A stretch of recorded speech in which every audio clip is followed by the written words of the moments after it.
The story begins in 1954 in Detroit. In the era of white and black racism, a gangster named Kurt meets Jimmy, who calls him to meet someone. Kurt meets Doug Jones, who will pay him for a job. Kurt makes sure that this job has nothing to do with mob bosses Frank or Aldrich. Kurt avoids them. Doug briefly explained his duties. Kurt's job was to babysit the family at home. Doug promises to pay $5,000 for just 3 hours of work. In Ronald's apartment, Ronald meets his secret lover, Vanessa. Ronald is very careful about this affair. Doug Jones came to Ronald. Ronald agreed if this task had nothing to do with mafia boss Frank. Frank is Vanessa's husband. Ronald will be paid $7,500. Doug Jones takes them to meet Charlie. They gathered before carrying out their duties. They had never met each other before. But Charlie knows who Kurt is, and Kurt knows who Ronald is. While Kurt sleeps, Charlie tells Kurt's story, why mob boss Aldrich is looking for him. In one incident, Kurt made Aldrich lose $25,000. And Kurt has Aldrich's codebook he's been looking for. The next morning, they headed for a house to do their job. Their target was Matt's family. They went in and took Matt's wife and children into custody. Kurt and Ronald look after Matt's wife and 2 children. And make sure they don't get into trouble. Charlie takes Matt to his office to retrieve a document in his boss's safe. Matt is head of accounting. Matt meets Paula, his boss's secretary. Matt asked Paula to give him the combination number of the safe in his boss room, but Paula didn't care. Paula and Matt's has secret affair, and at that time they were having plans together. Matt is forced to snatch the safe combination number. Paula tries to stop him. Matt opened the safe, but it was empty with nothing in it. Paula just informed that the document have been brought by her boss Mel Forbert. A desperate, Matt brings fake document to Doug. Doug brought the document to check. And Doug orders Charlie to wait at Matt's house afterwards. Arriving at home, Charlie rushed downstairs and took off the mask he had always worn. This made Matt feel suspicious. Charlie ordered all of Matt's family to gather in living room, but Matt refused. Kurt smelled something wrong.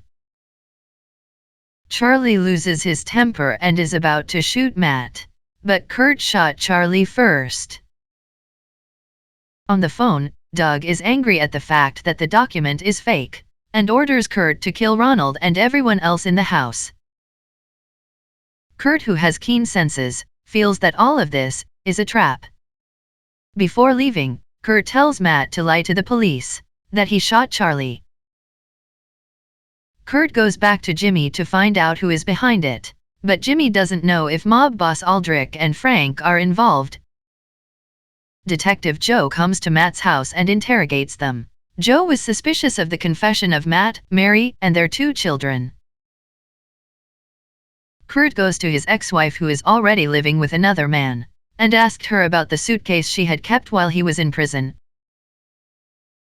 Kurt opened the suitcase in front of Ronald, and took out a book hidden in the suitcase. That book was what Aldrich was looking for. Kurt takes Matt to his boss Mel Forbert's house to obtain the documents. Matt was forced to do physical violence to get it. Kurt finally got the document. The document contained an exhaust system design that they had absolutely no understanding of. Matt then met Paula, his affair, in a motel. Matt recounted that 2 weeks earlier, he contacted Naismith and told him that his boss Mel Forbert had documents involving the 4 largest automotive companies, and it's likely that his boss at Studebaker will be very interested. Naismith agrees to buy it, but then Matt gets scared and cancel it. Kurt thought of a strategy. Kurt was sure Frank had been behind Doug all along, so he asked Ronald to come to Frank and ask for a payment of $50,000 to get the document. As strong proof that having it, Kurt tore the document in half. and Ronald will take and show half of it to Frank. Kurt, who lives at Lonnie's house, gets informed that their bounty is now getting bigger. Both Frank and Aldrich offered $45,000. Then Kurt asked Lonnie to find someone to hire, because he knew who Ronald was, who could betray at any time. Ronald goes to Frank's house and shows the document he brought. Ronald wants to make peace with Frank, so he invites Frank to get the document from Kurt together, and sold the document for their benefit. Kurt also wanted to end being chased by Aldrich. He secretly called Aldrich's men, asking his boss to come to the Gotham Hotel.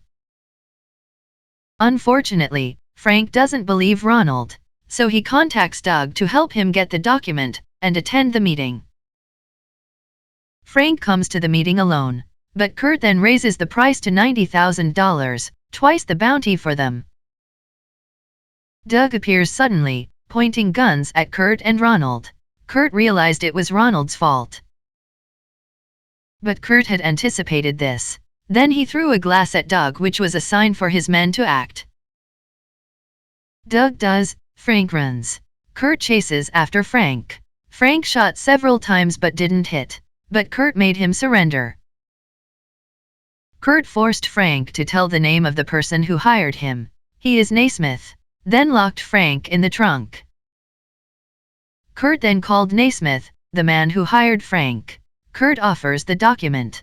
Naismith agreed with a payment as to Frank of $125,000, and would meet at the Gotham Hotel. Frank escapes and returns home, but Vanessa shoots him. Vanessa had already prepared herself to run away from home. Kurt and Ronald then visit Mel Forbert, forcing him to arrange a meeting with his boss. They know that Mel's boss will pay a high price. Mike Lewin, Mel's boss, comes to meet Kurt and Ronald at the hotel. Mike was willing to give $375,000 to him. That money meant nothing. Mike just wanted to keep the document secret from the public. Mike said he was avoiding government pressure regarding a device to control air pollution from car engines. The document contains the design of the catalytic converter. Aldrich appears at the hotel, making Naismith, who is already at the hotel, go scared. And Aldrich took Naismith's bag full of money. Then after Mike left, Aldrich came to Kurt. Ronald doesn't know this, but Aldrich lets Ronald and doesn't touch the money. Aldrich just took the code book he had been looking for, and took Kurt away. Ronald leaves with all the money, including Kurt's money. Then Ronald met Vanessa, who was staying in one of the rooms in the hotel. Together they had planned to go out of town after this. Vanessa is very happy to see that Ronald brought twice as much money as planned, and cannot stop thinking about this. Detective Joe stops Aldrich and wants Kurt. It seemed that someone had informed him of the meeting at the Gotham Hotel. Aldrich takes control of the situation. He offers two scenarios to Detective Joe, and promises both to end with Kurt's death. The first scenario, Kurt is handed over. Joe can solve the murder cases of Charlie, Douglas, and Frank. Kurt will be tried and sentenced to death. And for this achievements, Joe can get a big salary and promotion. But Kurt's trial could lead to riots because racism was a very sensitive issue at the time.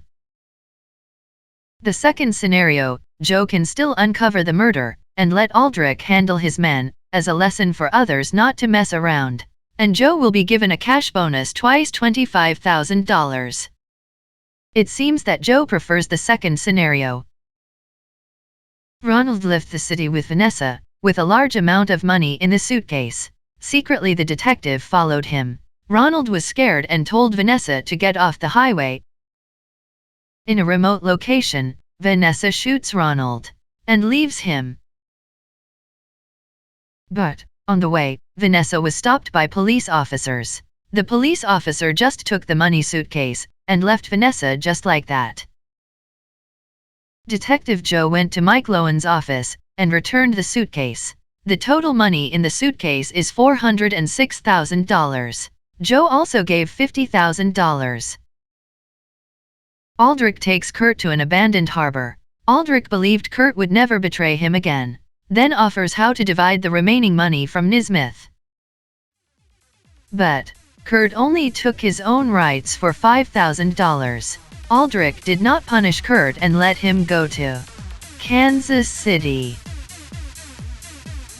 Insomniac, I come back.